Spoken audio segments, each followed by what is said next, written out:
This, ladies and gentlemen, could be a historical moment. There is a goby, a small marine fish. It picked up an artifact from a vastly superior civilization, a piece of metal left by humans in the ocean. Is this a moment like the monolith showing up in Stanley Kubrick and Arthur C. Clarke's 2001? Well, it could be. It could also not be.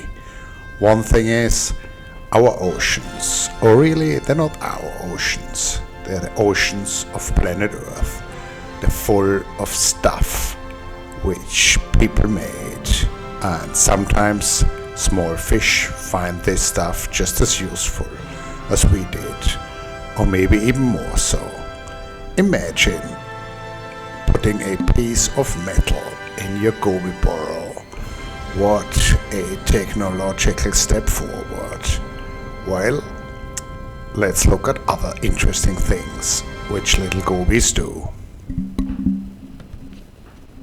Here we have a shrimp goby, Amblyoeliotres diagonalis, and who is that? There is a dartfish. So this fish shares the burrow with this shrimp goby. Let's look at that again in slow motion. The dartfish sees me approaching and goes back into the burrow. So this is a three-person symbiosis. The goby and the shrimp build and take care of a burrow.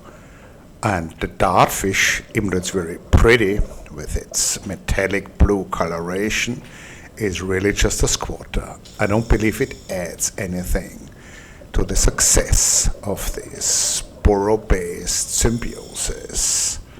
What a piece of animal behavior. Another shrimp goby. Is it alone? No, it's in a pair. There's so much interesting animal behavior to observe underwater, if you know where to look. These fish are tiny. At most, they are a couple of centimeters in length. But they're much more complex than the average land person would assume. This is Opopomus opopomus. Here, this is a single fin goby. This is like the pounding of the chest of a gorilla to flip its dorsal fin. It shows it's here. Now, this is some really spectacular footage, and let me explain why I think that that's the case. So this is Valenciennea Helsingdingi, which is a goby which I have filmed for the first time here. And this is a pair. I believe the larger animal is a female, and this pair, they share a burrow. And in this case, there's no shrimp involved in building the burrow. So what these gobies do, they scan the sand for edible material, tiny crustaceans or little worms, and then they pick up a piece of sand and digest what's in it, and the sand grains, they come back out through the gills.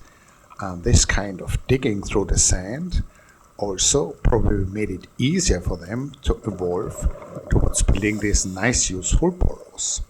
So these fish, they hang out in sandy areas, usually not in coral reefs, but either adjacent to them or sometimes in these rather large stretches of soft bottom, so-called muck habitat.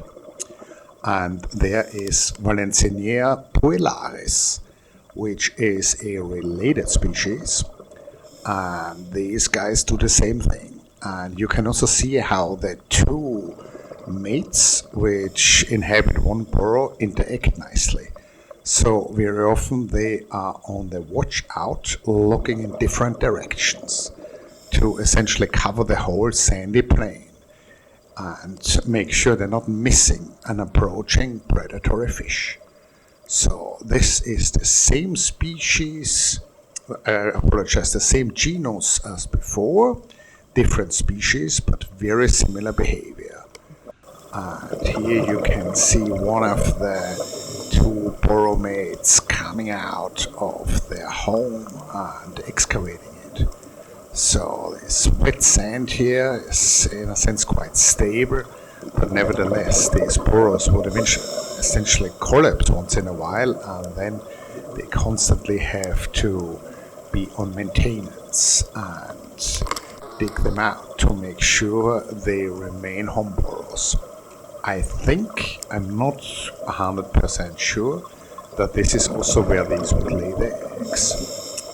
So this is a treat for me to observe. So if you're on your next scuba dive and you see these medium to small sized bottom living fishes, check out, maybe it's one of these Valenciennea species, and you'll be able to just hang out in the middle of the sand and watch this, what's actually a really cool spectacle of natural history. So you'll see them feed, you see them interact with each other, you see them stick together, and you see them maintain their burrow.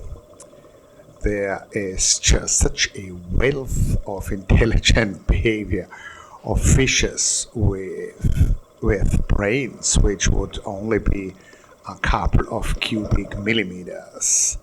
And nevertheless, what they're doing perfectly fits their environment.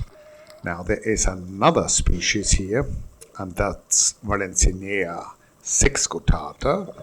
And again, we have the same genus, different species, and we have a very similar type of behavior. So there's a pair, mated pair, and they own a burrow. They're constantly working on maintaining it. And they're also feeding by picking up sand, digesting what's in it, and then spitting out the sand grains cleaned of edibles through their gills. Now, I hope you enjoyed this footage. This was all recorded, filmed in the central Philippines, in the Visayas region, either in and around Darwin or on Danhugan Island, which is just a fantastic place. You should check it out. You should check it out in real life, and I have a couple of videos too about Danhugan. So check back soon. There's gonna be more underwater footage coming. Leave comments, please. I'm answering all of them. If you have questions about the marine life, I'm showing you here, and see you soon.